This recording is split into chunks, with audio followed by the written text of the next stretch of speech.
না না, আপনারা এতগুলো মানুষ থাকতেও সাহস পায় কেমনে এখানে? ওরা তো ইচ্ছা করে পরিবেশ নষ্ট করার জন্য এটা করতেছে। আপনারা কি বুঝতে পারতেছেন না? কি ওরা কি আমাদের খুব দুর্বল মনে করে মনে হচ্ছে নাকি? হ্যাঁ, খুব দুর্বল মনে করতেছে আর নিজেদের খুব পাওয়ারফুল মনে করতেছে। এই কিছু যুবক একটু দাঁড়ান তো এখানে, যার লোক পাঠান এখানে। কত নাম্বারে হেড আমরা একটু দেখাই দেবো আমরা ইনশাল্লাহ আজকে। কথা বলে না কেন এখানে? আপনাদের কাছে কি মনে হয় আমরা উড়ে এসে দূরে বসছি এখানে? দাঁড়ান এখানে। ওরা আরেকবার আসতে দেন এখানে মোটরসাইকেল নিয়ে। সবাই দাঁড়ান, রাস্তা দাঁড়ান, কিছু লোকের দাঁড়ান এখানে, দাঁড়ান, ব্যারিকেড দিয়ে দাঁড়ান এখানে, ব্যারিকেড দিয়ে দাঁড়ান।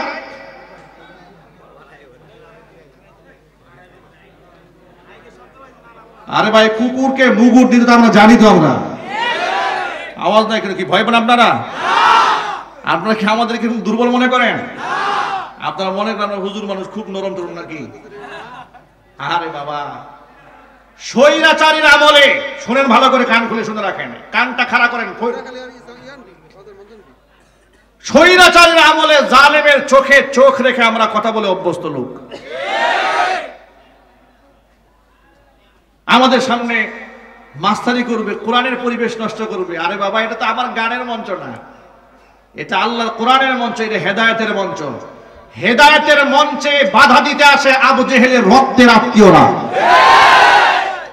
আর এতগুলো ইমানদার থাকতে কোন আবু জেহেলের নাতিপুতিকে বরদাস্ত করার মতো অবস্থা আমাদের হাতে নাই। চিল্লায় বলো মুসলমান, ঠিক কিনা বলে?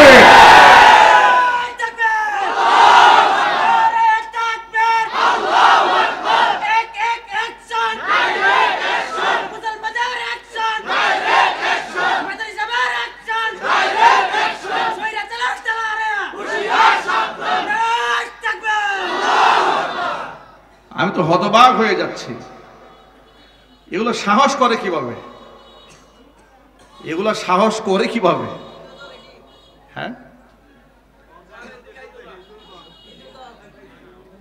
না না, এটা তো বেয়াদবি, রীতিমতো বেয়াদবি করেছে না? কথা বলেন। এদিকে এতগুলো মানুষকে সে চ্যালেঞ্জ করতেছে না এখানে।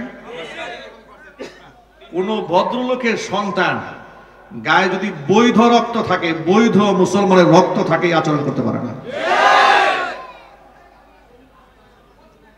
আপনারা রাস্তায় দাঁড়ান, এটা কে তাকে শনাক্ত করেন। এই মাহফিল কর্তৃপক্ষ আপনারা শনাক্ত করেন। আপনার এলাকার লোক না? না, আপনি এলাকার লোক কিনা এটা আপনাকে দায়িত্ব দিলাম আমি। কথা বলেন। ওনার মাহফিল, উনি যদি ওকে শায়েস্তা করতে না পারেন, ওনার ব্যর্থতা। তাকে ধরে নিয়ে আসেন। সে কোন জায়গার কে, কোন জায়গার হেডাম হয়েছে, এটা আমরা একটু দেখতে চাই। একটু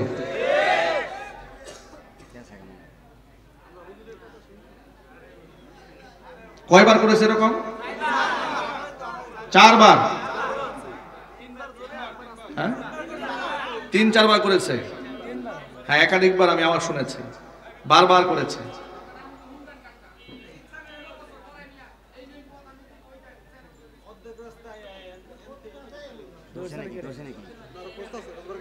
और একটু লোক লাগান, একটু লোক লাগান, একটু লোক লাগান। ওরা আমরা একটু চালান করে দেই ইনশাআল্লাহ কোর্টে।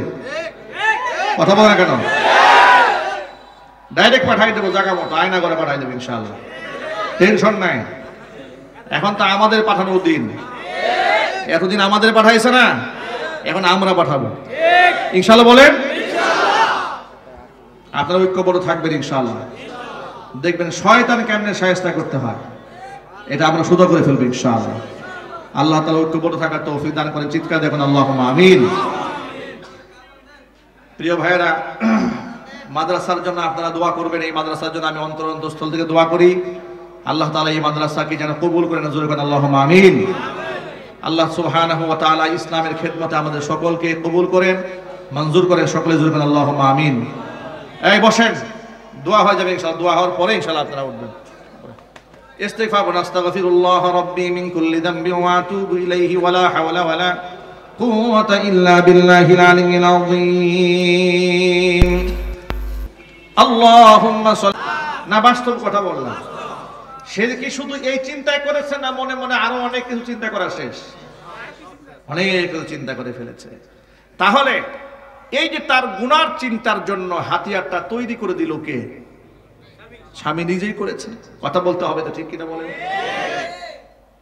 এই দেশের নাস্তিক বেঈমানরা কি বলে জানেন? আমরা যখন মেয়েদের পর্দার কথা বলি, বাপ এবং রামেরা বলে যে হুজুররা মৌলবাদী কথাবার্তা বলে, আধুনিক জামানায় মেয়েরা একটু ফ্যাশন করে চলবে, মডার্ন মেয়েরা যেভাবে খুশি সেভাবে চলবে, হুজুররা কেন পোশাক নিয়ে কথাবার্তা বলে? আমি আপনাদেরকে বলি, জামা কাপড় ছোট হওয়া যদি আধুনিকতা হয়, উলঙ্গ থাকার নাম যদি স্মার্টনেস হয়, তাহলে কুকুর তো বহু যুগ যুগ ধরেই স্মার্ট। কথা বলে, কিন্তু বিরাট মডার্ন। তুমি আর কয়দিন যাবত মডার্ন হয়েছে? তুমি তো জামা কাপড় খুলছো মাত্র 5 বছর 10 বছর আগে, আর কুত্তা তো শুরু থেকেই ল্যাংটা। ঠিক কিনা বলে? সুতরাং উলঙ্গ থাকার মধ্যে কোনো সম্মান নাই। আপনার বাস্তবতা দেখে আপনার অবাক হবেন যে পশ্চিমাদের আদলে এদেশের কিছু লোকেরা চলতে চায়। তাদের জীবনে বাহ্যিক অঙ্গনে অনেক ভালো কাজও আছে, সেটাকে অস্বীকার করার কোনো সুযোগ নাই। যেমন তাদের লেনদেন, উঠা বসা, রাস্তাঘাট পরিপাটি করা, শোয়ারের জেনেজ ব্যবস্থা করা, তারা দুনিয়াকে অনেক সাজিয়েছে। কিন্তু চরিত্র এবং আখলাক, নীতি এবং নৈতিকতায় তারা কতটা পিছিয়ে দেখেন। বাবার সামনে মেয়ে বয়ফ্রেন্ড নিয়ে ঘুরে বেড়াচ্ছে, স্বামীর সামনে স্ত্রী আরেকটাই বয়ফ্রেন্ড নিয়ে চলে গেছে। স্বামী বাধা দেওয়ার ক্ষমতা নেই। ইউরোপ আমেরিকায় নিজের স্ত্রী যদি বয়ফ্রেন্ড নিয়ে চলে, স্বামী যদি বাধা দেয়, আর স্ত্রী যদি 999 ডায়াল করে, স্বামীর 12টা বাজায় ছাড়বে। পুলিশ কি বলবে জানেন? তোর বউ একটা বয়ফ্রেন্ড নিয়ে গেছে, 14টায় বয়ফ্রেন্ড নিয়ে ঘুরবে, তো তোর সমস্যা কি? নাউজুবিল্লাহ বলেন। আচ্ছা, আপনারা বলে এটার নাম কি নারীর অধিকার? এটার নাম কি নারীর স্বাধীনতা? এই স্বাধীনতায় পশ্চিমারা বিশ্বাসী। আর ওই স্বাধীনতাকে ফলো করে এই দেশের কিছু ছেলেমেয়েরা পার্কে, সিনেমায়, ওপেনে প্রকাশ্যে বয়ফ্রেন্ড গার্লফ্রেন্ড হাত দিয়ে ধরে ঘোরাঘুরি করে। তারা অপকর্ম করছে, নির্লজ্জতা করছে, প্রকাশ্যে জিনাবে বিচার করছে, একে অপরকে চুম্বনের মতো নিকৃষ্ট আচরণ করছে। যারা বাধা দিচ্ছে তাদেরকে তারা সেকেলে মনে করছে, যারা বাধা দিচ্ছে তাদেরকে তারা ব্যাকডেটেড মনে করছে, নিজেকে খুব আপগ্রেড মনে করছে। আমি বলবো, তুমি যে করছো, তোমার চাইতে ভাদ্র মাসের কুকুর আরো 100 বছর আগের আপগ্রেড। কথা বলেন, ঠিক কিনা বলেন? তুমি দিন দিন আধুনিকতার নামে কুকুরের কাতারে চলে যাচ্ছ। তুমি যে কাজটা পার্কে করো, এগুলাই আমাদের রোডের মধ্যে কুকুরে করে ভাদ্র মাসে আসলে। ঠিক কিনা বলেন? সুতরাং মানুষ আল্লাহ পাক অনেক সম্মানিত করে বানিয়েছেন। মানুষের জীবন পথটাকে আল্লাহ পাক অনেক সুন্দর করে সাজিয়ে দিয়েছেন। ইসলাম মানুষকে পরিপূর্ণ দিক নির্দেশনা দান করে দিয়েছেন। আমি যুবক ভাইদের অনুরোধ করছি, যুবক ভাইরা, আজকের পর থেকে নিজের বউয়ের ছবি পরপুরুষের সামনে আর দেখাবেন? আরো আসতে বলেন, আর দেখাবেন? এই কথাটা কি মনে থাকবে? গায়ে হলুদের অনুষ্ঠানে, বিবাহের অনুষ্ঠানে বউকে সাজিয়ে গুজিয়ে হাজার পুরুষের সামনে বসিয়ে রাখবেন? এটা কি স্মার্টনেস না নির্লজ্জতা? এটা কি নারী অধিকার না নির্লজ্জতা? এই নির্লজ্জতা আজকে আমাদের সমাজের মধ্যে আছে। যুবক ভাইরা আমার, রাত অনেক গভীর হয়ে যাচ্ছে, ছোট্ট করে কথা বলে দিয়ে হাদিস থেকে শোনেন। আল্লাহর নবী রাহমাতুল লিল আলামিন বলেছেন, সিনফান মিন আহলিন নার লাম আরহুমা, এই দুনিয়াতে আমি 2টা জাহান্নামের শ্রেণী এই পৃথিবীতে আসবে, যাদেরকে আমি নবীজি দেখি না এই দুনিয়াতে, কিন্তু ওর আসবে কিয়ামতের আগে।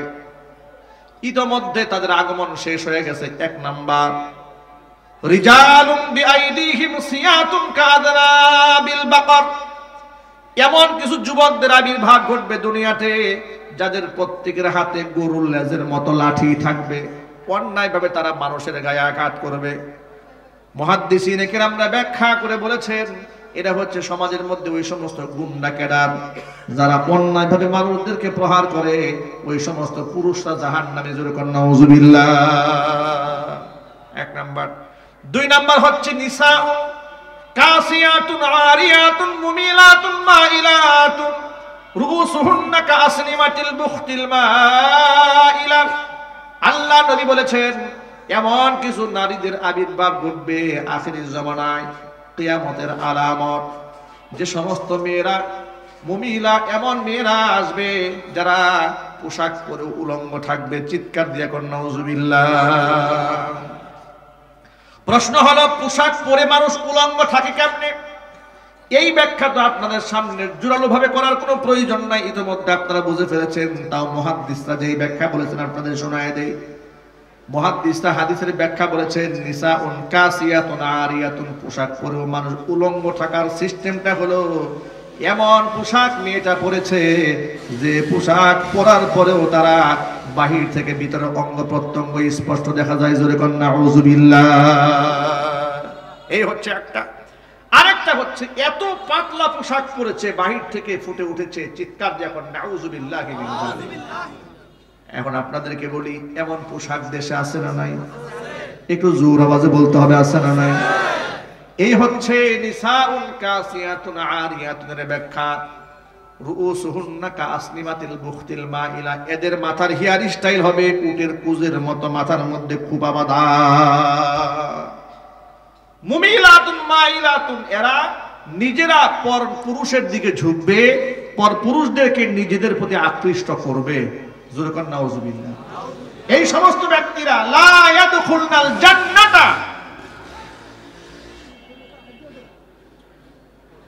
আচ্ছা, আপনাদের সামনে কোনো লোকজন নাই, এগুলো কারা করে এগুলো? হ্যাঁ হ্যাঁ